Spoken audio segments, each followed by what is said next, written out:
You are a chicken. Yes, you. You look around and sometimes wonder why your owner takes such good care of you. At first, you're not sure. You're skeptical. What if he sends you to the slaughterhouse? You've never been there, but you know very well none of your friends have ever come out of that place. You remain on high alert for when that fateful day might arrive. But it never does. Days go by, and then weeks, months, even years. You are now convinced your owner loves you more than any of these other chickens, and he would never do anything bad to you. Each passing day is additional evidence to say that you will live for the next. 1,000 days go by like this. 1,000 beautiful days. Until, of course, the 1,001st day, when the illusion of safety breaks, and you end up on someone's dinner plate. You should have never crossed the road. Now imagine how betrayed the chicken must have felt when it was being taken to that terrifying part of the farm. Given the 1,000 days worth of evidence, the chicken's trust in its owner was ironically at its highest level when it was eventually slaughtered. Perhaps, if it wasn't so foolish to believe that it was special or unique, maybe it would have at least been spared the feelings of betrayal. That one final day completely changed the outlook of the chicken's life. That one piece of evidence outweighed the previous 1,000 days. And it's not even a contest. This is something known as a black swan, a single event or observation that comes as a surprise with disproportionate consequences, radically changing our outlook about something. People used to think that swans could only be white, until they saw a black swan, which basically reshaped the way people thought about what is out there. Nassim Nicholas Taleb wrote a book called The Black Swan: The Impact of the Highly Improbable, to study this very phenomenon and shine light on how vulnerable we are to black swans, and how we are only becoming increasingly more vulnerable with each passing day. In his book, he talks about some fundamentals of epistemology that limit our ability to understand the black swans before they happen. But first, let's talk about why our modern society, as technologically advanced as it is the perfect nesting place for a black swan event. Let's say we're going to weigh a few thousand people, and at the extreme end of that sample contains the heaviest person in the world. So long as that person is subject to biological constraints like the rest of us, it doesn't really matter how much he or she weighs. Let's say 2,000 pounds. Now, how much do you think that accounts for in the total weight of all the people we weighed? The answer is probably less than 0.5%. It shows that even a crazy outlier like a 2,000 pound person doesn't really overwhelm the average. Taleb calls this ecosystem mediocriston, to refer to how the mediocre measurements of the average person do mostly represent all measurements quite well. Now, let's conduct the same experiment, but with wealth. Let's gather a few people and include just one of the 3,000 or so billionaires in that list. How much do you think that billionaire accounts for in the total wealth of all the people in that sample? An overwhelming majority, almost always close to 99%. Contrary to the first scenario, here the outlier overwhelms everything else. Taleb calls this world extremiston, as it rewards a few people extremely well, but leaves basically nothing for the others. Taleb says that the modern world is composed of circumstances that are geared towards extremiston, not mediocriston, because money, for all intents and purposes, is just a number in someone's book. The vast majority of money is completely digital. It's not subject to physics laws or biology to constrain it to minimal variance. Sure, most people don't make that much money, but a few people can make a lot of money. Similarly, if you want to consider musicians, most musicians don't sell that many albums, but a few artists sell quite a few. You can conduct the same thought experiment with book sales, scientific publications, shoe brands, and so on. Point is, the modern economy is very much a winner-take-all system that rewards a very small number of people with a disproportionately large portion of the pie. If it was more like the weight example we just talked about, you wouldn't expect the outliers to be so wild. But the fact that they really are indeed so wild just goes to show how unpredictable the environment we're living in really is. The forecasts we take for granted today often fail to take into account the true nature of this unpredictability, these black swan events. You might be inclined to say that, no, these billionaires put in the work day in and day out, and therefore they can enjoy the fruits of their labor. Indeed, most of them probably worked really hard. Some of their innovations might later pave the way for a better future for all of us. I'm not discounting that. However, the system is not rewarding them proportionately. More importantly, it's hard to say how much of their efforts are the fruits of their labor and how much of it is due to pure chance. If you were to run a few simulations with extremist-type circumstances, you would inevitably have a few Jeff Bezos-like outliers. We may be biased into thinking that we understand what causes Bezos-like outliers in our society. You know, the usual. Think out of the box, start a revolutionary company, work extremely hard for a few years, and then smell the roses. Happily ever after. We've all read the autobiographies. We've all watched the documentaries. However, when was the last time you read about a person who did all of those things and failed? When was the last time you saw shelves of books about people who failed? Chances are, probably never. These stories just never really quite make it. There is an epistemic bias in all of this. Taleb says, "Now take a look at the cemetery.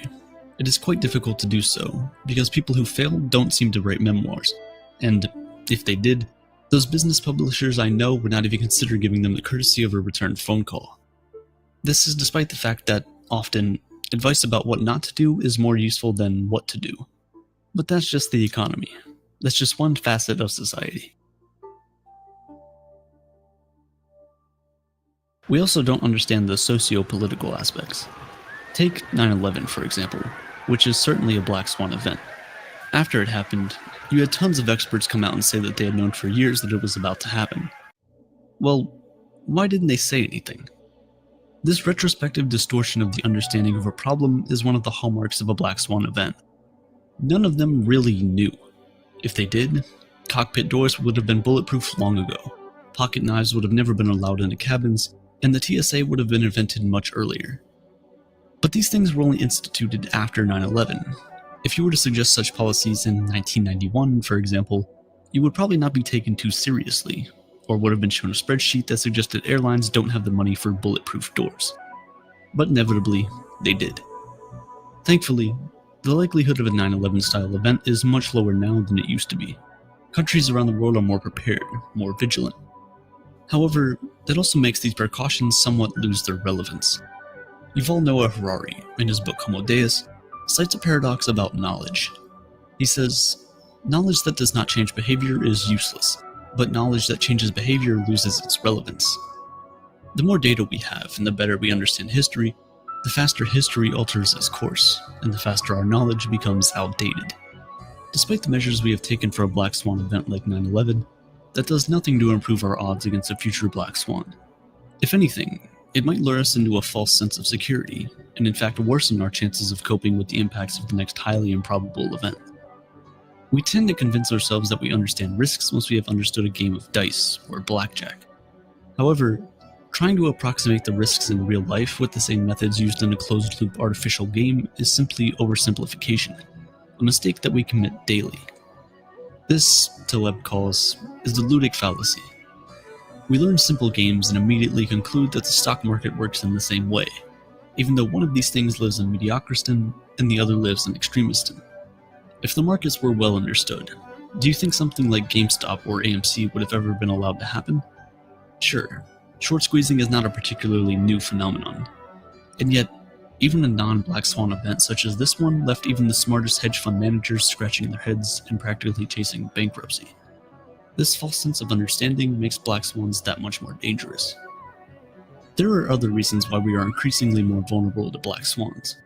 Taleb said whereas in the past people might have been studying different kinds of literature and diving deep into a locally developed set of ideas, today, arguably the most read book is Harry Potter. That's of course not to say Harry Potter is a bad book or anything, but it goes to show that we are much less in tune with each other's ideas, for better or for worse. For the most part, everyone is dealing with generally the same ideas. That coupled with the rising complexity and reach of technology means when something fails, it fails for more people than ever before. The Pakistani government tried to shut down YouTube in Pakistan. It ended up shutting down YouTube worldwide, Taleb cited. We don't understand these things. That's just one way for technology to fail. But it goes to show how interconnected things are. And while that is often touted as a plus, given sufficiently poor luck, that can really spell doom for us all. Take coronal mass ejections as an example. These are regular bursts of radiation from the sun that scientists on Earth know and expect. The largest coronal mass ejection ever on record is the Carrington event in 1859. Its effects were mostly felt by telegraph operators who had some of their equipment burnt from the sudden surge. most of the world went on without a hitch. On the other hand, if a Carrington-class event were to occur today, with all the grids, electric cars, and equipment that we now have, the damages would be in the trillions of dollars, and repair could take decades if at all possible. And with each passing day, with each little transition into an electric future, we're becoming more and more vulnerable to such an event. The thing is, this isn't even a black swan event. In 2012, the likelihood of a Carrington event in the next decade was calculated to be around 12%. And yet, despite that high probability, we're not particularly prepared for such an event.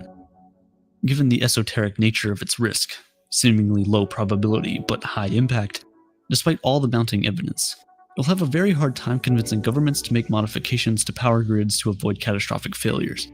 So if that's how little we care about an event that we know is bound to occur eventually, imagine how unaware we are of a true black swan. The chicken in the farm, were it to somehow be spared by some miracle, would never trust another human being ever after the betrayal it endured.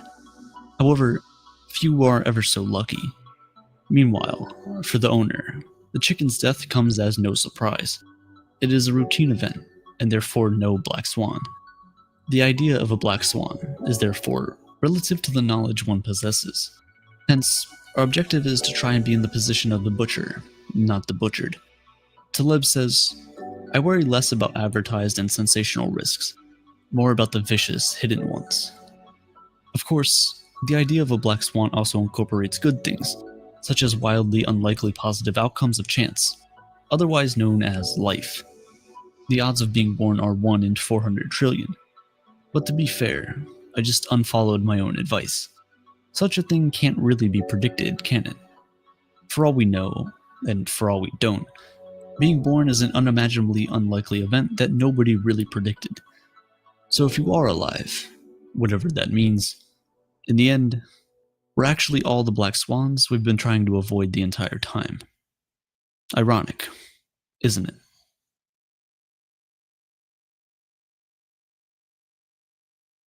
Black swan events are, by nature, unforeseen and unavoidable.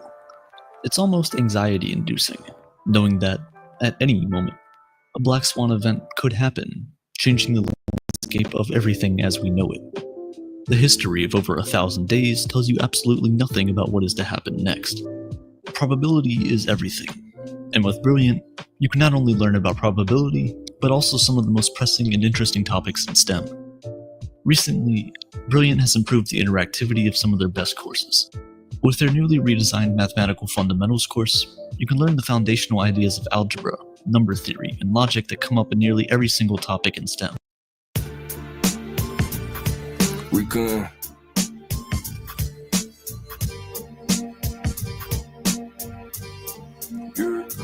Listen to me. She in the sickle for the harvest is right. We ain't down for wickedness, false prophets a lie.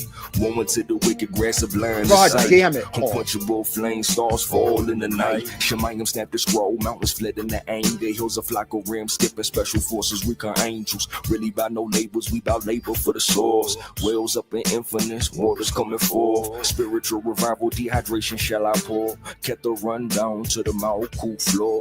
Kingdom heaven in me is boss of the morbid head. Treasure like deep in you, key to the never end. We all a ray, a fragment piece of the sea sledge. Point of a center, he segment filled in with ether. He'll be on and then you're passing the present teacher. Pre-sealed and covenant in Nehemiah, not Easter. We all a ray, a fragment piece of the sea sledge. Point of a center, he segment filled in with ether. He'll be on and then you're passing the present teacher. Pre-sealed and covenant in Nehemiah, not Easter. Not a game, stolen the soul arrangement. Adversary in the details, mirrors and smoking angels, incriminating emails, fake news, read the paper, pimping who been printing, it's all designed to take ya. Division in your cells, almighty sustain, ain't got how relying on nothing else. In trouble, it's all vapor, elder wind in the sails, the water, the whole rainbow, reclamation, just a vessel, a wrestle, Jonah, you came for. Stay mind, woe it holy who, Lord, if they only knew how they controlling you, thought still a slave. Look how they holding you, enemy scoping you, word on my wing. Stay mind, dwell with holy who, Lord, if they only knew how they controlling you, thought still a slave. Look how they holding you, enemy scoping you, word on my wing. Force tremendous, Bill Adam breath, living dust, mushy for the enemy, burnt down like a Dutch. Once upon a distant, dirty sackcloth in the ashes. Truth don't grow with mischief, prayer get raised about the ashes. Save me from the Mario, it fell of not your pasture. Had you not an anchor, if you save me, I'll be thrown to the thief, leech, mind of the corn. Stone in the sling, sing signs in the storm. Rock foundation, time echo with the north. Recon over game, wings fly with the force. All purpose type material to camouflage the course. Tiger stripe, orange, red drip from the source. We all array your fragment piece of the sea. Slits point of a center, he segment filled in with ether. He'll be on it then, you're passing the present teacher. Pre-sealed and covenant Nehemiah, not Easter. Stay mind, dwell with holy you. Lord, if they only knew how they controlling you. Thought still a slave. Look how they holding you, enemy scoping you. Word on my word. Stay mind, dwell with holy you. Lord, if they only knew how they controlling you. Thought still a slave. Look how they holding you, enemy scoping you. Word on my word.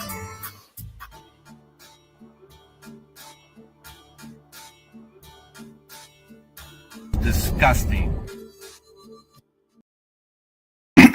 Greetings, folks. I'm on the road today for a good 8 to 10 hours, so that's why we're going on early. Probably not gonna. I mean, I could, but I'd rather get in and get out early, so I don't have to come on late. This way, I get to take my time. But we're gonna go flashback today. I'm not gonna do too much talking. The link is down there, barring some kind of interaction. If anybody is looking to go over something or cover something, I'm partially open to that, depending, right? It's conditional. But yeah, barring some kind of interaction, live, link-based, we're going to go blast from the past, Alex Jones, Pierce Morgan, then we're going to continue where we left off with Carl Lenz, and then I'm going to get on the road, and I'll be back to headquarters later on tonight. We'll do a somewhat official, unofficial broadcast tomorrow. I don't know. We'll see. I don't want to. I'm in the now, man. I don't want to project on tomorrow and how I'll be feeling and what I'm going to be doing. I may just continue with the Paulino talkie segments. I'm getting used to it. All right, let's go. Pierce Morgan challenges Alex Jones. You know it's nonsense. Full debate. The free state of Jefferson is a great place for you, Paul. Pretty sure that's California. Don't really know anything about it. Not going to talk about what I don't know about, but I'm very reticent to locate myself on California. I mean, the same could be said for Oregon, but we found a pretty decent house. It needs to be renovated. So yeah, we're potentially, it's on a very nice piece of land, trees, the whole deal, mountains. Yeah, we're potentially going to go forward on that and redo the inside and have a pretty decent deal, I would say, overall, all things considered. But yeah, Lower Oregon, that's pretty much where we're at this point. According to the sheriffs, from what I hear around town, they say if you call the cops, we're not coming out. So pack a gun and shoot somebody if they come on your property. According to what they said, the guy said, make sure you drag him in the house. I'm not dragging anybody in the house. I'm not going to court and having to testify that I shot somebody and then drag their body around. So that's ridiculous. But it's good to know. Good to hear that still on some of the quote-unquote leftist states, there's still counties and officials and sheriffs who say, we're not going for the crap. We're not limiting magazines. We're not doing any of that. So yeah, we'll see how that goes. Pretty freedom oriented. The first people it's much like it usually is with me, very coincidental, you could say, what I call synchronistic. We were looking at a few properties. I go, this is not really what I'm wanting. This is not looking right. Some lady drives up. She goes, what are you guys doing? Looking for property. She goes, oh, I got something right over here. We go down there and it's just kind of, it's just kind of what we're looking for. So I kind of look at that as kind of a synchronicity, from God, if you want to call it that. I don't like the term God because it's been overly used and watered down and corrupted and distorted, as far as I'm concerned. But whatever force, I guess, either animates us or works with us to connect, I guess, to co-create. So, yeah, this woman was sort of up on the whole corporation thing. She's up on rights and freedoms. So I just go, hey, how many things have to come together before I go, this is probably meant to be, So, 3-4 coincidences, I'd say, and that's pretty much a sign from God, usually, it would seem.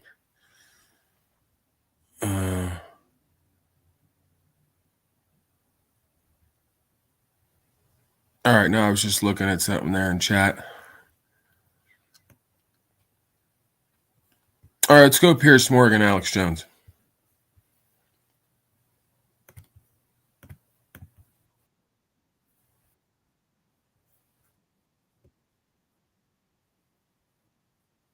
There are limits. You can't famously run into a theater in America and shout fire and create a stampede where people might die. So there are limits to free speech all around the world. But my guest tonight, well, he tests free speech to, I would argue, its breaking point.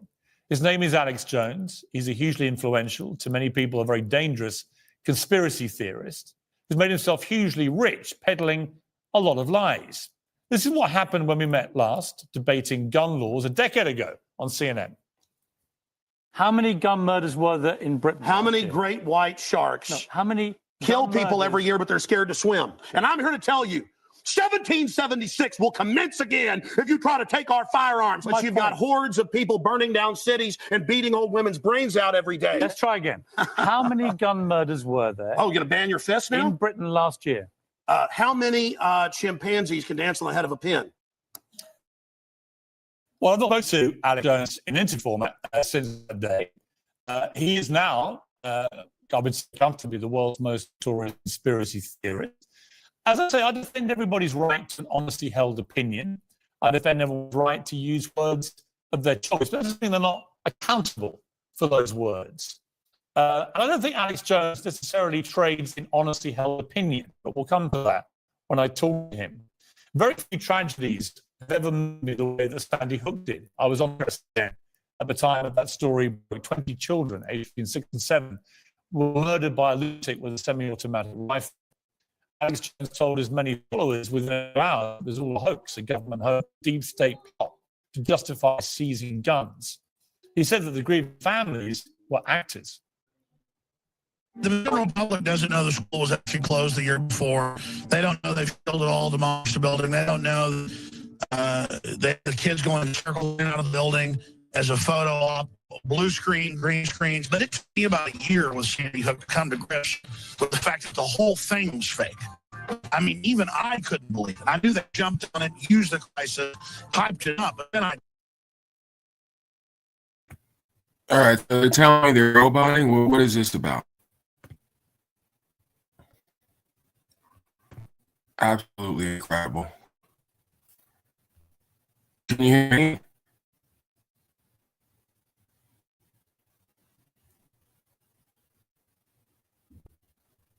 Am I coming in here?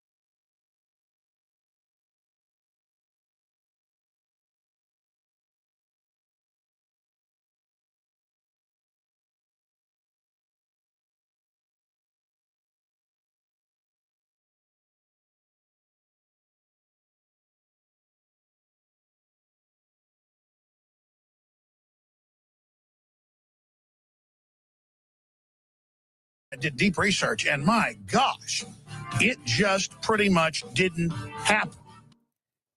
Well, it did happen. Those children did get murdered. They were riddled with bullets by an AR-15 semi-automatic rifle.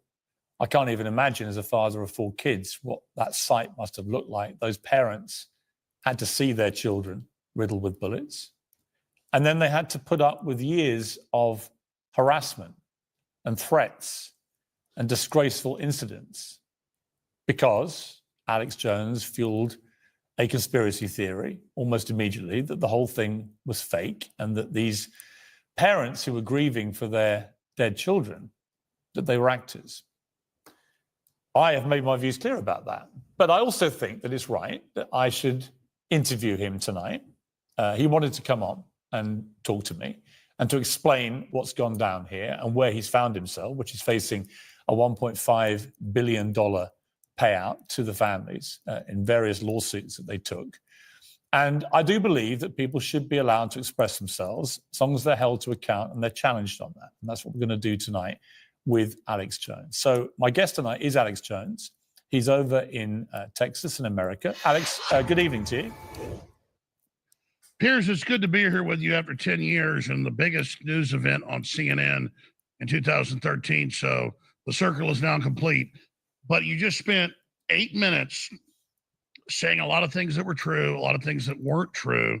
So I'd like to address that right now if I can. When I came on your show months and months after Sandy Hook in the CNN studios in New York, I never said it didn't happen. I never sent people to their houses. When the internet went totally viral in the next year, questioning it with anomalies, I did cover 23 minutes is what they introduced in court over the next few years, a few times. We're talking 5-6 shows. What the internet was questioning on my call-in radio show with a document cam on air. But I did not build my career off Sandy Hook. I barely, not even 1/10% covered it. And so to say that I sent people to harass families or no, I didn't say that. On the graves of the children. I didn't say that. I didn't say you sent anyone to do anything. No, but Alex, look, I want to have a Alex. I want to have a reasonable. Let me just say, I want to have a reasonable conversation. I don't want to get into the screaming match that descended into last time. I think that's futile for everyone watching.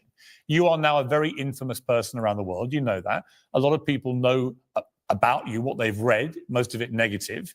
This is your chance to explain what's happened and to, if you want to, express remorse for things that you've got wrong and done wrong. You find yourself in a very bad place right now. You're paying out potentially $1.5 billion to these families. You've said that you don't have that money. You can't pay that money. So far, you haven't paid any of the money.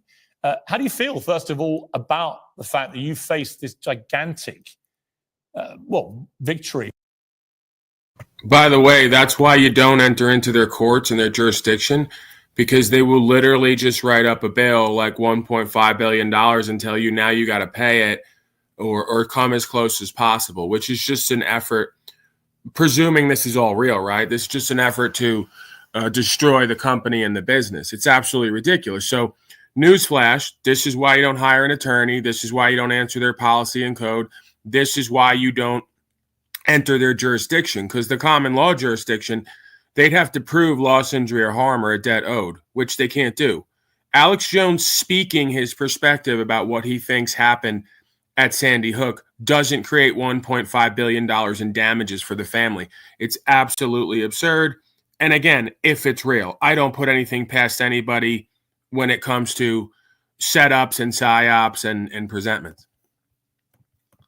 For the families and defeat for you. Okay, so you did 8 minutes and 45 seconds attacking me. I got 30 seconds. I will answer your question in a moment, but I want to get something completely straight.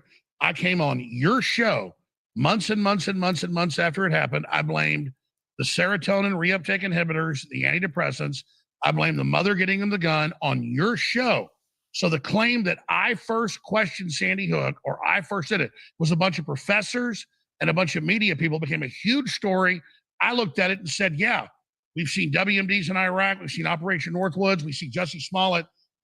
Later, we see now admitted in the Twitter files that they had thousands of fake doctors online saying the shot was safe and effective and protected you, something you've come out and said was wrong and was a lie. So I always questioned every major event, but I did not make my bones on Sandy Hook. I barely covered it on your show months and months and months after it happened. Here's what I would say to you. I did not cover it long after. listen, I don't. You may well categorize this as a very small part of your career. Unfortunately for you, it's now become this gigantic part of your career because of the nature of this payout. So That's totally true. So let me respond to your question. Is simply to ask you, what did you feel about the size of the payout you've been ordered to pay, and the fact that you suffered one of the biggest losses of any lawsuit of that nature in modern history? Well, I mean, it's not one of the biggest; it's the biggest. And so if you actually want the inside baseball and know what actually went on, I'm really happy to tell you. Well, I'm more interested in how you. I'm more interested, Alex, in how you built this empire, and I'm going to come to how you built it in a moment. You built this empire as a very provocative. Many would argue they found you very entertaining as well. High energy, mischief-making shock jock, for want of a better phrase, who went on the airwaves and said a lot of very controversial things and built up a very big following and made a vast amount of money doing it. I mean, you wouldn't dispute any of that, right? That's not attacking you. That's just a statement of fact. So listen, but I'm happy to come on, but you've had 90% of the talk time. So it is my show. I just want you to answer. Oh, I get it. You can just say what you want about me. I understand. Again, I don't want to have a confrontational interview. I simply want to ask you, as I say, you've built this big empire, and now the entire empire has been imperiled by losing this lawsuit. I mean, you wouldn't dispute that. No. I have more than 15 offers right now on huge networks if my system goes under. Let me just explain something to you, and let's talk facts, okay? Here's a timeline of 10 years, 2 months since Sandy Hook. It happens the first year. I don't think it's staged. It becomes a huge internet thing that it's staged. I have a few debates. I have a few guests on. I cover it. I said, yeah, it could be staged. So much stuff is staged. Then I go 2+ years, 2015 into 16, never discussing it. This all came out in the lawsuit. And then they run against Trump. Hillary runs $30 million of TV ads showing edited clips of me saying synthetic event never happened. And then Trump still wins.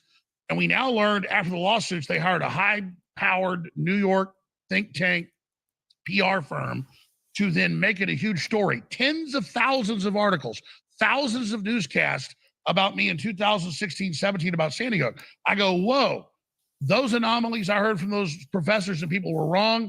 I think it happened. Nobody sued me. Go on Joe Rogan, apologize, do a whole apology tour because I wasn't sophisticated back then. I'm like, yeah, I think it happened. I barely covered it.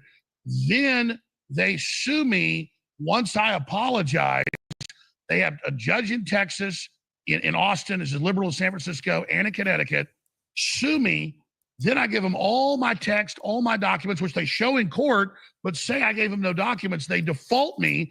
First time in modern U.S. history, I'm found guilty by judges, and juries then have hearings on how guilty I am. Then they have a false financial expert get up and say I'm worth $400 million. At the time they did that 6 months ago in that hearing in Texas, in that kangaroo operation, I had like $3 million in the bank. Well, you say, okay, let me, all right, let me jump see, in. hold on, Piers, you're buying. But you can't just keep talking, Alex. Let me just explain to you what I think. Oh, God forbid I get a third of the time you get. Well, you know what? It's my show. It's the way it works. On your show, you get 90% of the time on your show if I was a guest on your show. You don't want to, I'm just telling you, I just want to have a normal debate. Real discussion. Let's have a normal debate. I want to play you a clip. This is a clip of one of the parents from Sandy Hook, because you've talked about this at length now, Nicole Hockley. And I want to talk after this clip. I want you to just listen to what she had to say to me recently on the show.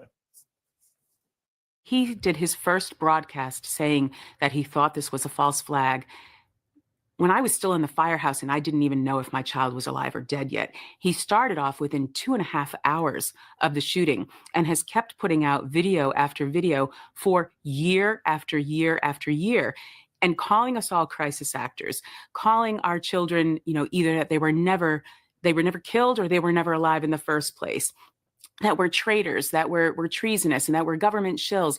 It's been very difficult. It's been easy to turn off some of it, but some of these people have been incredibly dangerous. And when he stokes this anger in his base, this fear, and then incites them to action by saying, we need to investigate this, you need to look into this more, they come at us. So part of it's just social media comments, which can be damaging. It's defaming. It's hurting your reputation. People, I don't know if I'm walking around who thinks I'm real and who thinks I'm an actress.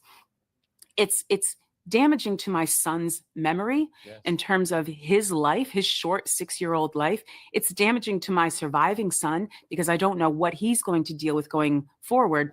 But it's also scared the living daylights out of me. I sleep with weapons by my bedside. I've received death threats. I've received harassing calls and mail. I've had people send me pictures of dead children because they say, as a crisis actor, you have no idea what a dead child looks like. So let me send you this picture so you can see it. This is stuff that has really not only just been distressing, it's disturbing. And in terms of security, you know, I'm just a mom. I'm just trying to look after my surviving son, run my organization, and make some good in the world. I didn't choose to be part of this. Alex Jones chose to tell lies knowing that they were lies and continuing to harbor that lie and make it happen for his own profit. And if Alex Jones's attorneys weren't a bunch of frauds, presuming this is all real, because I watched a limited amount of the trial, Alex Jones's attorneys would have latched onto that one statement right there that hinges whether or not there's a liability or an obligation for him, which was the idea of libel and slander. Libel and slander is the idea of repeating a known lie and defaming someone. So if Mr. Jones actually believed what he was saying at the time based on the evidence he had, he was not libeling and slandering, and he can't be obligated for damages. It would seem to me he didn't believe he was repeating a known lie. So that's where the case folds in on itself. Why they didn't bring that up and point that out, is maybe they did and I'm not aware of it.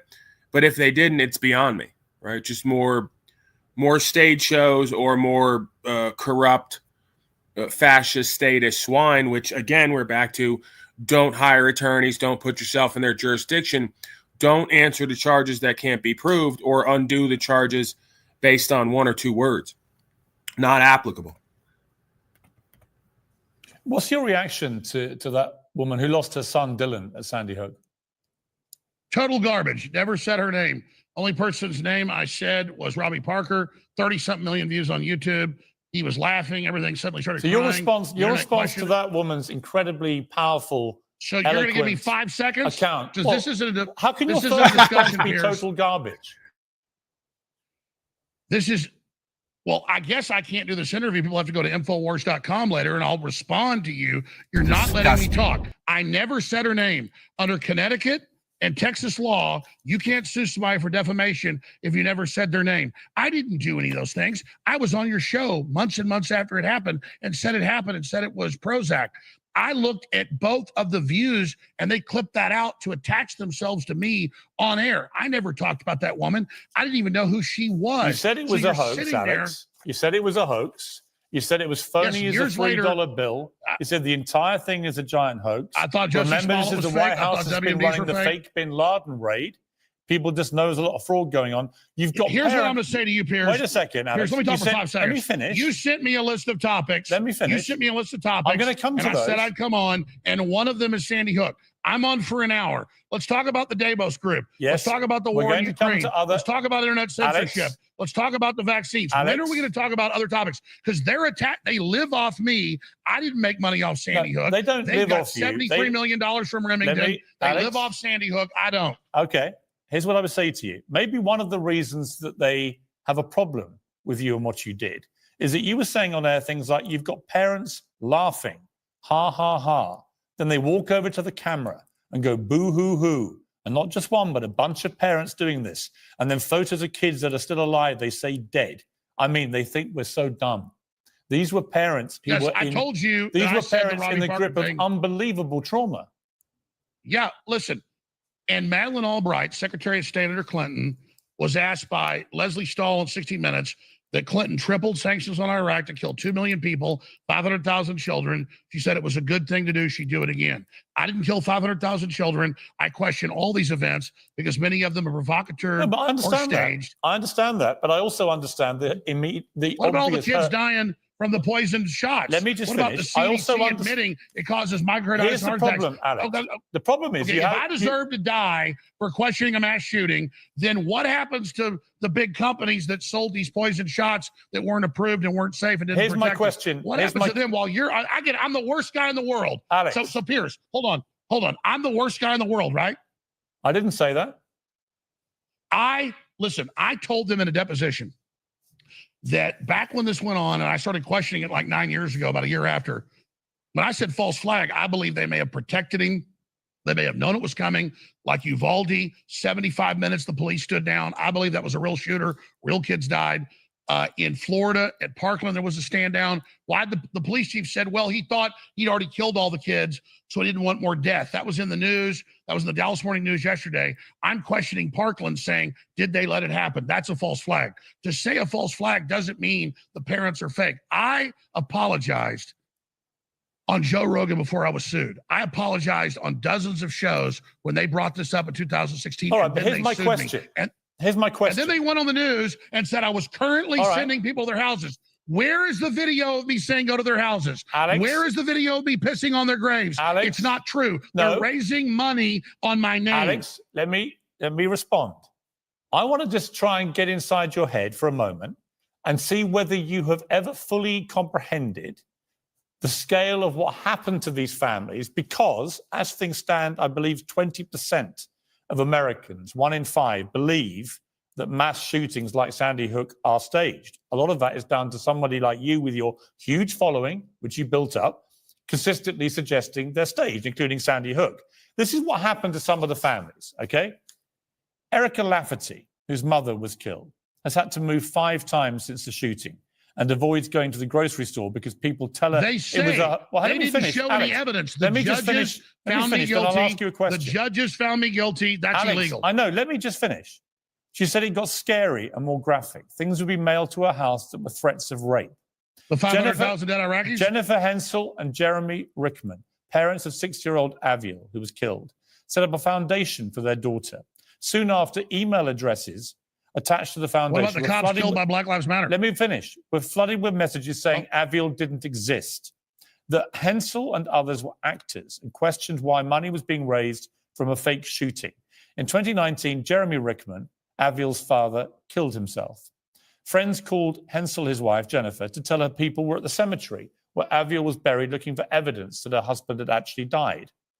David Wheeler, the father of 6-year-old Ben Wheeler, who died at Sandy Hook, detailed 2 instances in which people actually showed up at his home demanding to see Ben, insisting he was alive.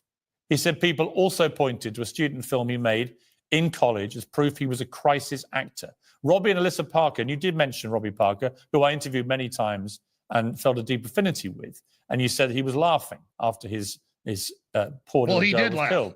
But she said that Alyssa, his wife, said that the vicious comments on the memorial Facebook page honoring her daughter were so terrifying she couldn't remember much of her daughter's funeral. Mark Banston, the lawyer representing the Sandy Hook families, said there were people threatening to kill us. You said one of your topics was Sandy Hook. Here's the deal. They showed no proof of that in court. The judge didn't let me defend myself. Okay. You just want to sit here and talk about Sandy Hook. I want to move on to other topics. My question is simply this. When you hear about the impact on these poor families whose children, age 6, were blown to pieces in a school, when you hear about the impact, do you have any real regret or remorse about fueling this idea that it was staged and hoaxed and they were comic actors? Let me talk at all? Adam Lanza killed those children, not me. A Democratic Party PR firm looked at Trump, looked at me in 2016. That wasn't my question. Brought up Sandy Hook. That wasn't my question. I'm going to explain to you again. I'm going to say again. The media took what I said out of context. They didn't. Years later, magnified it. Let me finish. To make a political hit point on me and on Trump, and they blew it all up and then said I was doing it. They have no proof I ever sent anybody to their houses. I didn't. I a few times questioned it on air. I became super famous. You said it was a hoax and a fake. To me. They've raised hundreds of millions in donations, 73 million from Remington. Now they're coming after the First Amendment. It's insane. And I told you I'd come on and briefly talk about Sandy Hook. You sent a whole list of topics. Now, I want you to be true to your word and not a deceptive person, Piers. We have spent 24 minutes on Sandy Hook. I want to move on to the Davos group. I just want you to answer the question first. Before we move on, do you feel, when you hear these accounts of what happened to these families, do you feel a sense of personal regret and remorse that your actions on air, inspired a lot of people to think these people were actors and their kids didn't really die? Do you feel genuine remorse? You let me talk for any? 500,000 Iraqi children starved to death. No, and that's not the Madeleine Albright question. did it on purpose. And said, no, I feel way less. No, I legitimately question Sandy Hook, and I stand by what I did. You said it was a fake and a hoax. You let me finish? Attach themselves to me to raise money and to claim I'm doing things to them I didn't do, to raise money and to try to take over my life. And no, I don't. I apologize before they sued me if I ever hurt anybody's feelings, and I'm supposed to apologize forever and ever in some communist I just asked you whether you feel regret and remorse. I asked you whether you feel regret and remorse for fueling this belief that Sandy Hook was staged and fake. That's the only question I asked you. When you give an apology, which I've given over 150 times, you're done with the apology. Type in Alex Jones apologizes for Sandy Hook. You'll have it before they sued me. So I'll point you to that. You're so good at all your clips. But no, I'm not going to come back on your show in 10 years and you'll say, do you now apologize? If I sat here and slit my throat on air, it wouldn't be enough for you. I legitimately question mass events because of things like Operation Northwoods that called for staging mass shootings that didn't occur in the United States. Look it up, ABC News, Operation Northwoods. I came on here, Piers, to have a real discussion with you and ask for money. Imagine the biggest settlement ever, fentanyl, settlements for Oxycontin, settlements that have killed millions of people, and this settlement is way bigger. And they say Jones refuses to pay. I don't have $5 million, much less $1.5 billion. So when they say I refuse to pay, if I have 3 gallons of blood in my body, and they say we want 1,000 gallons, I don't have 1,000 gallons of blood. We've got to take a short commercial break. Alex, we'll come back and we will talk about other things after the break. Well, welcome back. Right. And once again, this is where legal lawful comes into play. Why he doesn't know this, if this is all real, is beyond me. And that goes for most people. If you didn't enter their jurisdiction and you kept it in the common law, it wouldn't matter if they told you owed $50 billion. You pay them, as presuming you're going to move forward with that and consent, you pay them as you are able to. That doesn't destroy your life. So, hey, you guys want $1.5 billion? Okay. I'll give you, what, $50,000 a month? That might be doable to Alex Jones. I don't know what he's bringing in. My point is, you establish a quote-unquote payment plan that doesn't put you out in the street and bankrupt you, because they can't stick you with a bill and force you to pay or do harm to you and say, we're basically going to criminalize your speech and put you out in the street and bankrupt you. We're going to cause loss, injury, and harm to you. So presuming you're going to comply or accept that, which, it wouldn't have went over if you didn't hire the attorney and put yourself in their jurisdiction and, cop to any of this crap. You gave them the jurisdiction, and then they stick you with the bill and force you to sell a company and put you. It's absolutely ridiculous.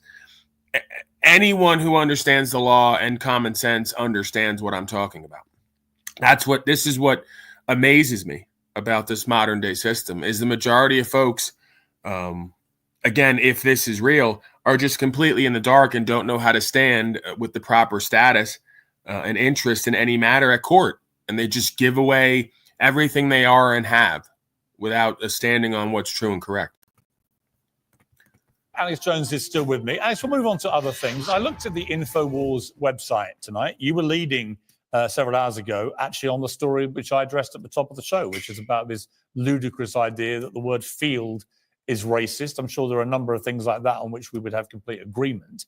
But I also found a piece on your website near the top today, which said the following: falsehoods have far-reaching costs in livelihoods and lives. Lack of integrity and conflicts of interest have led to an unprecedented institutional false information pandemic. There is nothing that dispels false narratives better than personal inquiry and critical thinking.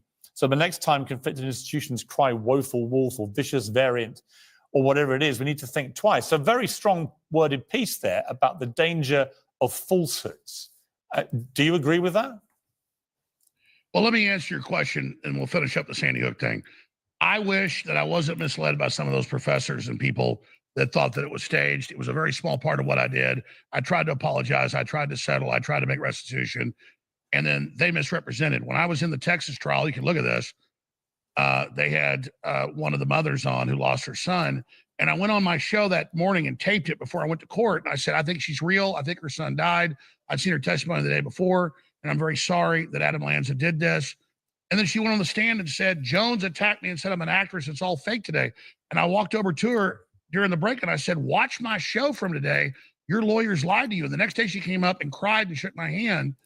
And Scarlett Lewis had said, oh my God, it's true. I saw you did say that. So there's a lot of manipulation here. Look, I didn't do this consciously. I think their children died, but I think you're being manipulated by groups. I wish I never would have said it. We do have to have guidelines. I have messed up a lot in my life, Piers. And listen, that's what I said, a love-hate relationship with you, and I sent you an audio message yesterday. I watched the intro to your show, and I was like, man, I wish I was as good as this guy. Because I covered the same stuff today, but the way you brought up them saying the word America is bad, and the way you pointed out that it's not by itself, that it's a cult that wants to grow language, I was like, that guy's a master of really understanding this attack on our freedom. And I wish he knew that I was a real guy, and I'm just learning. The difference, Alex, honestly, the difference between us, I would say, is this. I have always strived, not always successfully, but I've always strived in my career to put a premium on accuracy and facts, because I think without that, you have nothing. I would argue, and this is your chance to dispel this notion, that over the years, you have deliberately and systematically used conspiracy theories, which I suspect you know are not true, to fuel interest in a large number of people who then go and buy your products, which you sell, which are a massive part of your business and have made you hundreds of millions of dollars. And I'm going to give you some examples collectively. So let me just read them out. Hold on. Everybody has sponsors. I'll give you a chance to respond when I've read them. But this is some of the stuff you said on air, right? In 2017, you had to apologize after promoting the infamous Pizzagate fake story that a Washington pizza restaurant was the locale of a child sex abuse ring run by Hillary Clinton and her campaign chairman. After 9/11, you called it an inside job perpetrated by the US government. You said that chemicals in the water, which are put there by the government, are turning frogs gay in a gay bomb. You said Michelle Obama is a man. In a 12-minute video, you analyzed footage of photographs proving that Mrs. Obama has a penis. You said that Robert Mueller, the former FBI director who investigated Trump's Russia ties, which turned out to be a fake story. Can we hold on? Was can a we demonic, take each one of these? Was a demonic pedophile and said that's a demon I will take down or die trying. He's obviously not a pedophile, and so on. So here's my point, Alex. You keep flashing up your info. You don't need to promote InfoWars. We all know about it. Listen, what I'm trying to tell you is on the front page of InfoWars, all these charges, Alex, and I can't respond. Let me ask you the question I'm about to ask you. I read a piece on InfoWars all about the danger of falsehoods, right? The cost to livelihoods and lives, the problem with lack of integrity and a false information pandemic. Your website is promoting that thinking, that it's wrong to have false information put out there. And yet the guy behind the website making all the money is the guy saying all this stuff, which is obviously complete nonsense. Talked for 4 and here's minutes. my point, Can Alex. I talk now? You know it's nonsense, don't you? You're scared to let me talk. Your chance to respond. Listen to No, me. I don't know it's nonsense. And if you took your time through all those points you just raised, I can back every one of them. There are more than 1,000 university studies from England to Australia to South Africa to Mexico to Austin, Texas, that atrazine is literally making male frogs gay. They don't want to have sex with female frogs, and their populations are plummeting and even becoming extinct. Boom. Then 9/11, I don't think radical Islam doesn't exist. There were criminal elements in our government that it came out even in the hearings that stood down and did nothing. So you rattle off. 9/11 was not an inside job. Michelle Obama is not a man. Robert Mueller is not a demonic pedophile. How do you know that? Like, how do you know that? There's way more evidence, if we're going to be fair about this, to kind of believe that Michelle Obama is a man than there isn't, right? Like the name change, the fact that she said out of her own mouth that she had a baby through synthetic means, some kind of process they typically do with transgenders. She said that. Obama famously in a speech up on stage referred to her as Michael, which is apparently the earlier name Michael Robinson before it became Michelle. There's a ton of evidence suggesting that who has a wife and refers to them as Michael instead of Michelle? I mean, come on. Hillary Clinton. That's crazy. That's crazy. Let me talk about Big Mike. These are all ridiculous lies. And here's the point, Alex. You're not a stupid man. You just repeated them again. You're not a stupid man. I'm going to talk over you then. You know these things if you don't are let me talk, I'm going to talk over you. Let me talk. That is a transcript you have. I was playing a clip of Joan Rivers 2 months before she died with fire exploding out of her mouth in a surgery. She said, Michelle Obama is a tranny. Everybody knows that we already have a gay president. And I was quoting what she said, and I was questioning what people were saying. That's Joan Rivers. Now let's move on. What was the other one? What was the other one you were saying? Robert Mueller is a demonic pedophile. Robert Mueller is definitely okay. Let's talk about Pizzagate. I didn't generate Pizzagate. It was in the WikiLeaks documents. A whole bunch of Aleister Crowley Satanism. You apologize because you promoted that conspiracy theory too. No. Here's my point, Alex. I don't think you really believe any of these things. I think you realized early on in your life that there was a lot of money to be made from fueling conspiracy theories, and you have made a ton of money from it. I said Jeffrey Epstein 13 years ago ran an island in the Caribbean with kidnapped children. I said the NXIVM cult was branding people 5 years before it broke. No, I had the sources and I had the guts. I lost viewers saying Sandy Hook might have been staged. I lost some of my reporters. That is not true, what you're saying. I don't sit there and think of a story I'm going to say. I've got too many stories here.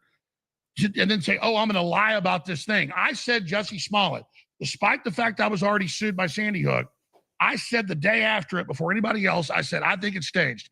I think at 2:30 in the morning, 22 below zero in Chicago. I thought it stunk black too. Guys walking around. But here's my point, Alex. Again, here's my point to you. Here's my question for you. Believe it. You are a smart enough person. From interviews I've seen of you with Joe Rogan for 3 hours, you're more than smart enough to do a show where you genuinely examine stories like Jussie Smollett and you ask the right questions as a journalist would do. But I don't think you are a journalist. And you're not saying you're not a trained journalist, but you don't come at it like a journalist. You come at it as a commercial operator who's made a fortune from fueling conspiracy theories, which are ludicrous. And to a point, let me respond to that. You've said that lie. You've said that lie 5 times. Piers, you had me here. Let me respond to each lie you spew. Let me finish. Your goal is to spew lies. Let me finish. I'm going to tell you again. I'm not against capitalism, and the people earn money normally and naturally. That's great. If I sell $70 million of food and supplements and books and films, and we make $20 million off that, and I pay my crew and my bandwidth to pay myself a couple $1 million a year, that is accurate. But the idea that I have billions of dollars and the idea that I did these I don't think you've made billions of dollars. I think you've made several $100 million, and some of the products included very false claims about diet supplements and toothpaste, which could be used to fight coronavirus. And you were sent to cease and desist. No, all I said is that silver on contact kills all viruses just like sunlight. And I said vitamin D3 is an antiviral and vitamin C is, and it's a fact. And I also said, Piers, that the studies they'd already done with mRNA vaccines showed they didn't protect you and they erase your immune system, and you've had to apologize. Well, actually, No, just to clarify, they do protect you from coronavirus. The difference was that a year into the pandemic, it emerged that the initial feeling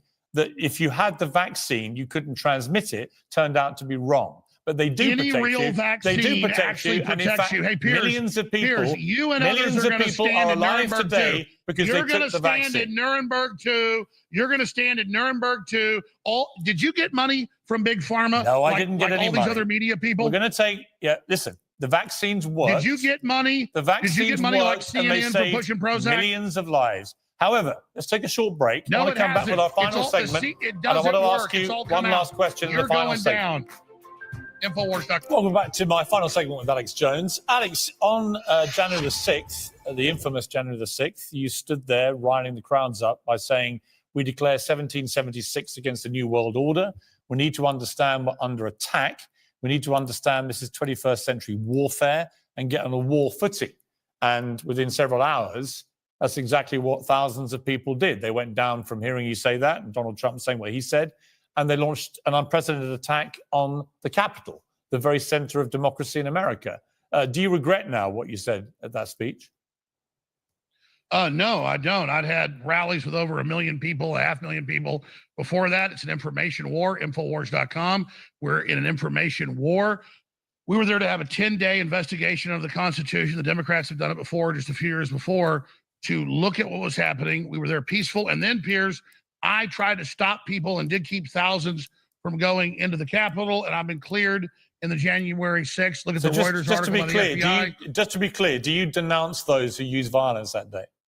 Yes, I denounced Ray Epps telling the congressional committee that he orchestrated the attack, and I tried to stop the provocateurs in that operation from breaking in. We had 1 million people there. They tricked 1,000 or so to go in. A few hundred provocateurs broke through the police, similar to what we're seeing in Brazil. And so I'm on record there that day telling people don't go in the building and trying to stop it. When I say 1776, I'm saying try to take our guns, 1776. Try to take our free speech, 1776. It means political rebellion. It means an awakening. It means saying no. Has one of the lessons that you've learned from this lawsuit with the Sandy Hook families, has one of the lessons been that actually truth matters? Have you learned that? Do you believe now that you need to focus on saying things which are true because consequences can be very serious? You keep trying to act like it was a big part of what I've covered or that I made mistakes on purpose. The whole currency I operate in is the truth. And we're accurate 95% of the time. I've made big mistakes. And when I make mistakes, we absolutely admit to it. I think you've done that yourself sometime. So here's the deal. Maybe in 10 years, you're still alive, I'm alive, I'm back on. You'll say, will you apologize now? I apologize if I cause any pain. I've already done it. It only makes them more rabid and attack more and misrepresent. I went on my show during the trial and said, I love you. I think you're real. I'm so sorry for your child. They went on the stand and said, I attacked them that day. That's all on record. And so the problem is the problem is the political movement. Alex, they've raised hundreds of millions of dollars off their dead kids. The problem is you did make millions of dollars from their dead kids. It's one of the reasons Elon Musk. I did not. It's one of the reasons. It's the reason. No marketing. It's the reason. You know what I make millions of dollars off of? It's my number one book. It's the reason. It's the reason selling stage. Right. The reason Elon Musk has refused to let you back on Twitter is he won't let people on who trade off dead children. That's exactly what you did. So Madeleine Albright kills 500,000, says she did on purpose. About you, not Madeleine Alex Albright. Jones questions a mass shooting. I get it. I'm the worst guy in the world. I didn't say the whole that. Dying corporate media is good. I didn't say that. Alex Jones is bad, but here's the thing. Infowars.com lives. People can come to my show every day, 11 a.m. Central, and they can hear what I'm actually saying, Piers, versus what you're trying to put in my mouth. Actually, all I'm putting into your mouth are things that have come out of your mouth.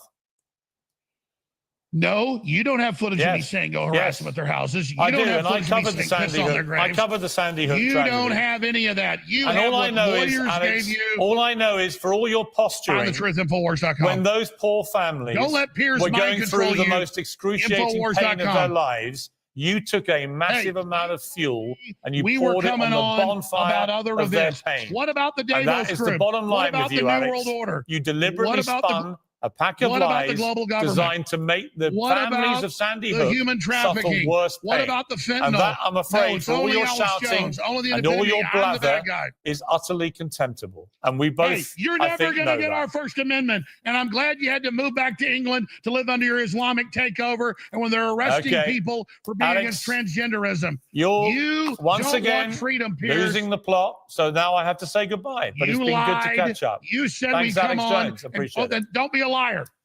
Alex Jones, nothing's really changed other than in the last 10 years or so. He carried on exploiting particularly the families of Sandy Hook for massive personal financial gain. He systematically tells conspiracy theories which I know he knows are not true. And he does it because it makes him tons of money, and he's got away with it until now. But now they called his bluff. They sued him. And the families won $1.5 billion. And he may not have that, but we'll have to give a lot of money to them. And that's what Alex Jones is about. He's a guy who spews conspiracy theories to make money and doesn't care about the consequences. And finally, it caught up with him. All right. Relax down there with the talk on Ian. I'm not interested. I mean, I did call it out in an attempt to reveal or to quote unquote help. We know how that goes, and I don't necessarily blame folks. They don't want me judging their relationships and talking about it, and I don't mind. You know, I really give Ian and the rest of these folks little, if any, thought. They come across my feed from time to time where I check in. Ultimately, everyone learns at their own rate. So relax down there. I don't know why you're so fixated, Don Juan, on Ian. Who really cares? The dynamics are what they are. And like I said, folks are going to learn at their own rate. So, you know, live and let live. All right, let's do a few more minutes, and then I'm going to get the hell out of here. Let's go Carl Lentz, some legal lawful understandings, how to present at court, how to get dismissals, how to sue folks, and not be a slave, because that's where a lot of this shit is won and lost in my own life and in many others. Alex Jones is a perfect example. So pretty decent segue, right? Doesn't matter what you say and what you do. If you get hauled into court and you can't stand, they're going to drag you from one side of life to the other. So very important to me, as you all may or may not know, and I would think very important to you, to know the law, to know your rights, to know how to stand, and to know how to get results, as I and others have over and over again. So let's go to that. Make Alabama give me $1 million. They'll be like, no. All I do is give you the judgment. You figure out how you're going to get it from Alabama. That's not my job. That's your job. Right. You figure out. If they say, no, we're not going to give him $1 million. Judge, then take them away. The judge said, I'm not taking them away. That's not my job. You figure out how they're going to get the money. All I can do is order him to give it to you, but I can't execute the order. You're going to have to get the marshals or the deputies or somebody to go do it for you, because I can't do it. All I can do is order it. I can't make them do it. I can't execute it. I can only order. That's why I always think it's funny. Why doesn't anybody ever challenge anybody when they're going to jail? It's like, wait a second, Judge. Who are you to tell anybody to touch my body? All you can do is say the judgment is for the prosecutor. Next case. And then now the prosecutor won. Yay, I won. I got the judgment. Now tell him to go get the sheriff's department. Now tell him to go get the U.S. Marshals to drag me someplace, to drag up my property. Why's the guy in a black robe doing it? And that's what I did too on all those videos. You'll just see I write MIB, Men in Black, Men in Black, Men in Black. I just call them Men in Black.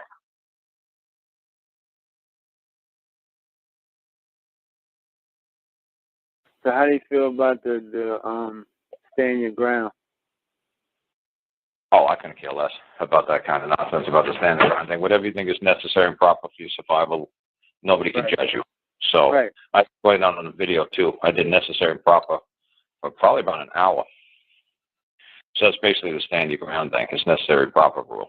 You could call it stand your ground, but it's the necessary and proper doctrine. And that's what I said. That's why half the Constitutional Convention walked out in 1789, including Patrick Henry, the "Give me liberty, give me death" guy. Said, I didn't sign that piece of crap. I said to them on a video I did, I said, read Article 1, Section 8, Clause 18. Anything that the government or any officer of the government or any agent of the government feels that is necessary and proper to carry out the execution of this Constitution, they may do. And then Patrick Henry said, this creates a dictatorship. This is just what the king says. The king says that we can do whatever he thinks is necessary and proper for the survival of the land. That he could execute anything that he feels is necessary and proper for our survival. You people are just pretending to be little kings. And half the delegation got up out of the Constitutional Convention and walked out.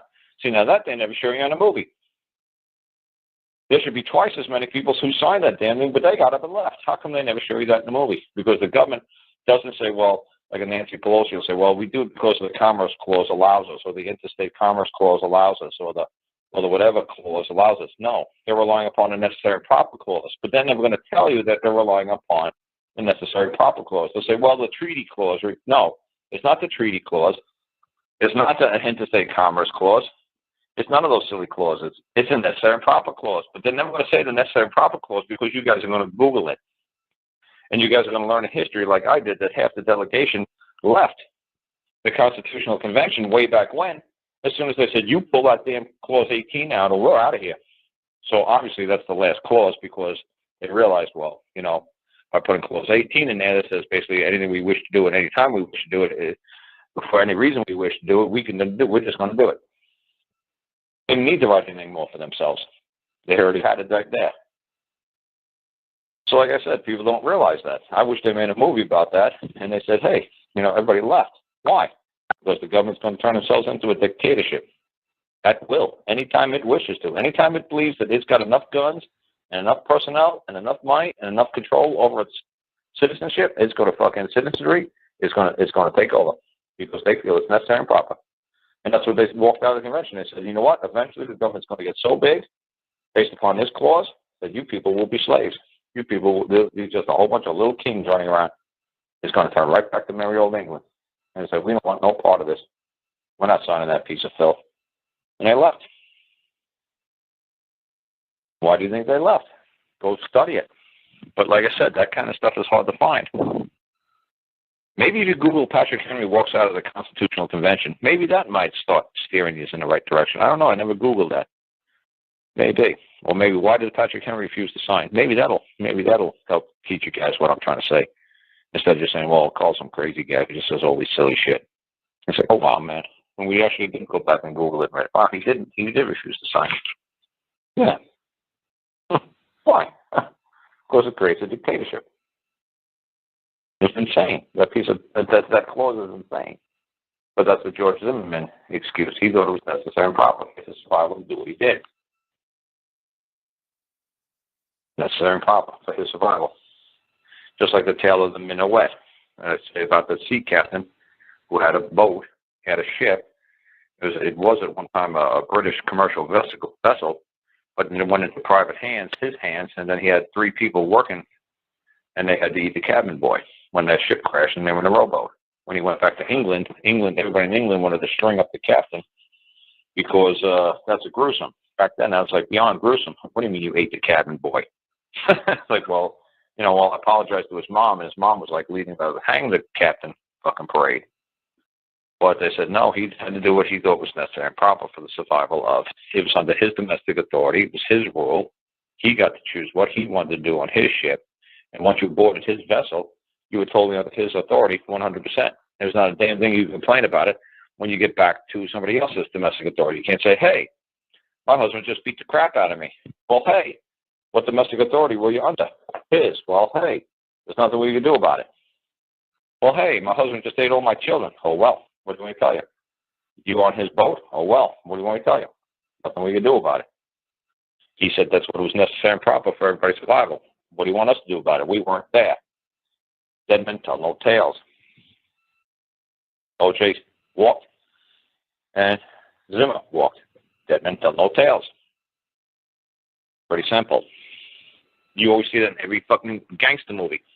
Hey, kill everybody. Kill everybody? Yeah, even the little children, everybody. Just dead men tell no tales. No way. They make movies about stuff like that, chasing little kids in the Amish community. Hey, that little boy witnessed it. I witnessed whatever it was with Harrison Ford. Hey, get the little boy. Why? Because he's a witness. Dead men tell no tales. They have no third-party impartial witness. They have no case. Everybody knows that. It's an ancient, simple rule. So when a state's moving a case against you, obviously you become the petitioner because you're the witness to yourself.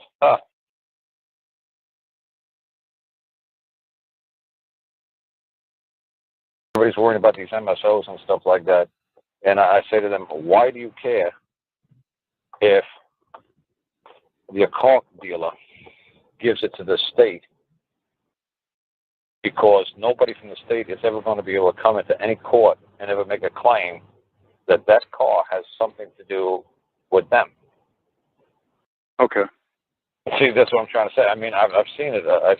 Believe me, I've seen that argument a million times. And it's like, I just helped these folks in Indiana the other day, and it was like 3 sentences I gave the man to ask the prosecutor, like, are you making a claim to my property? Right. And it was just that simple. Are you making a claim I owe a debt? And then the judge, and then I said, are you making? Do you believe I owe a debt to you? Mm-hmm. Because the plaintiff's got to appear in court. So if the state is the plaintiff still has to appear. It's an ancient rule. You can just Google it. You just Google plaintiff must appear, and you'll see like a million hits from all over the world. And as soon as you look at any one of those that say plaintiff must appear, it'll say the rules of court. And then underneath it, it'll just make a nice little simple statement. It'll say plaintiff must appear. And then underneath it'll be the rules for the defendant. It'll say the rules for the defendant. The defendant may appear or he may be represented in court. But the plaintiff must always appear. The plaintiff can't be only appeared by counsel or by attorney. The plaintiff must appear. He must physically be in that building. So if you're being accused of doing something wrong by the plaintiff, you have the right to cross-examine the plaintiff. Every defendant has a right to face his accuser and cross-examine his accuser. How are you going to cross-examine his attorney? So that would be the head of the Department of Motor Vehicles? I'd like to see Mr. or Mrs. Is it male or female? Yeah, the Department of Motor Vehicles. I don't know. I've never met a Mr. or Mrs. Department DMV. Yeah. So, like I said, that's what I said. That it's funny. The folks from Indiana, if you listen to last week's show, they'll say, "Oh boy, the judge said he hasn't seen something like this come across his court." He says for about 20 years, and then he named the guy. He's like, "Oh, remember that old crazy guy Bob? Man, yeah, he did something like this 20 years ago." He's, "I ain't seen something like this in 20 years." And then he was reading what I gave the guy could barely read and write English. The man's name is Brian. And he said he got a second, third grade education. He said they always used to make fun of him whenever he went to court because he's a little Irish guy, freckles, red hair, the whole bit. He's about 5'3", about 90 pounds. So he used to make fun of him. Even the prosecutor said the last time he was in court 2 times ago, he said the prosecutor was standing behind him, making all kinds of funny gestures behind the guy, and the judge and the prosecutor were laughing. And every time he turned around to see what the prosecutor and the judge were doing, the prosecutor was doing behind his back, was telling the judge said, "Don't you worry what the prosecutor is doing behind you. You just pay attention to me." So they're really mocking this poor little guy. And this time, man, they didn't mock him at all. And because he was going to cross-examine the prosecutor, because he was basically saying, "Where's the plaintiff? You must be the plaintiff. If you're the plaintiff, I'm going to have to require you to answer these questions. Are you claiming I owe you a debt? Who's claiming I owe the debt?" And it was sort of some child support stuff. And so the way I set it up for the man is he only has to pay $30 a month until $13,000, whatever, $8,000, whatever he owes his house. He hasn't paid in 5 years. Whatever came out to 5 years worth of debt. And then I did another one with a lady up there in Indiana. She had bills for her child in the hospital, and they were hateful to her and her child every time they went into court. But not last time. They said the judge was really nice to her, and the attorney was really nice to her for the hospital, and set it up so she's only paying $5 a month. That's it. But they wanted to garnish a paycheck. They wanted to issue a warning debt, take all the stuff out of her home. And they were really ugly to her 2 times ago, but this time she said they were really nice. She said the judge said, "Okay, fine, $5, that's it." And the lawyers for the hospital said, "Okay, fine, that's it." Because the hospital didn't have to appear. Mr. General Hospital has to appear. Mrs. General Hospital has to appear. The attorney can't appear for the hospital. Not that the plaintiff must appear. So that's what I say to you guys. Why are you all worried about this MSO stuff? Well, the DMV is going to say this, and the state of Indiana is going to say that. Good. I hope they got through a set of vocal cords since the last time I met them. Because as far as I know, we take them in just to the local county court here. Yeah, they were just. I'm trying to remember the name of the county. I think it was Knox County. Right. The Knox County was south in Evansville. I'm trying to remember the one north of Stark County. STARKE. Yeah, that's all it was. They were just they were in circuit court because it was considered a felony and it was over $10,000 they were being sued for. Yeah. So in Indiana, you guys got a district court and a circuit court. So these people going. Knox County is to the south of them. Yeah, Knox County south down by Evansville by Vincennes. Yeah. And then these folks in Fort Wayne, I was in their county. Man, I was in their county for 2 weeks. I was talking to the lieutenant. I still don't remember the damn name of that county off the top of my head. But all right, if I don't register the vehicle and don't put plates on it, No, you show the Secretary of State responsibility, financial responsibility layout. They show you. Insurance companies actually have on their webpage. They'll show you how to do proof of financial responsibility. I could have sworn I put it on my webpage. Was going to get insurance on it, yes. Yeah, my webpage is boardmind.org, right? You know that, www.boardmind.org. Yeah, the insurance part is not on there. And on your documents, you've only got 15 documents on there. You don't have the full 40 documents on your case. All right, I'm going to leave it there. I'll be back tomorrow. Blessings to all. And, don't be a slave. Bye.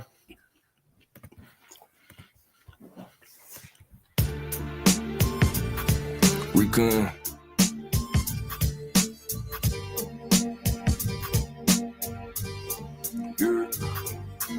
Put you in the sickle for the harvest is right. We ain't down for wickedness, false prophets a lie.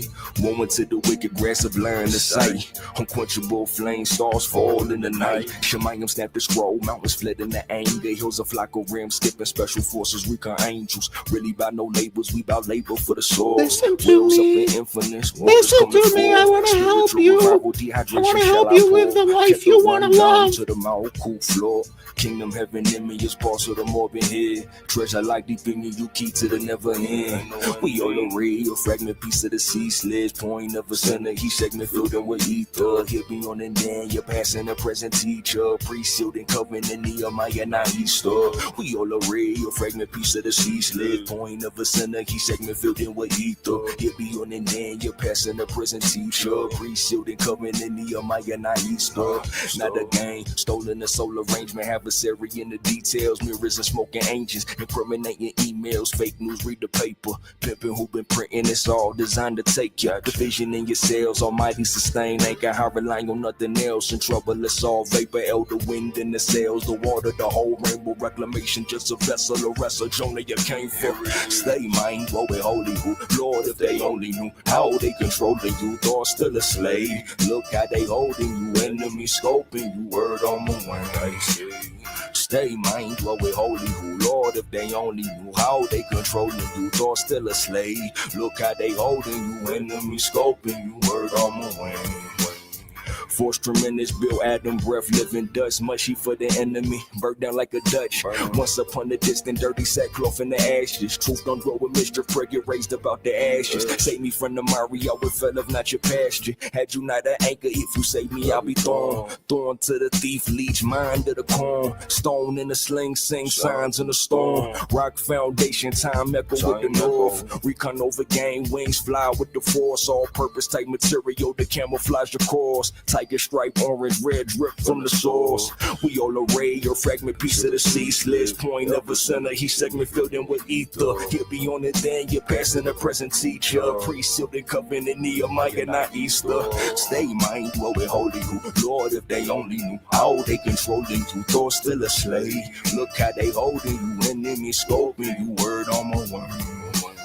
Stay mind, dwell with holy who, Lord, if they only knew how they controlling you, thought still a slave. Look how they holding you, enemy scoping you, word on my word.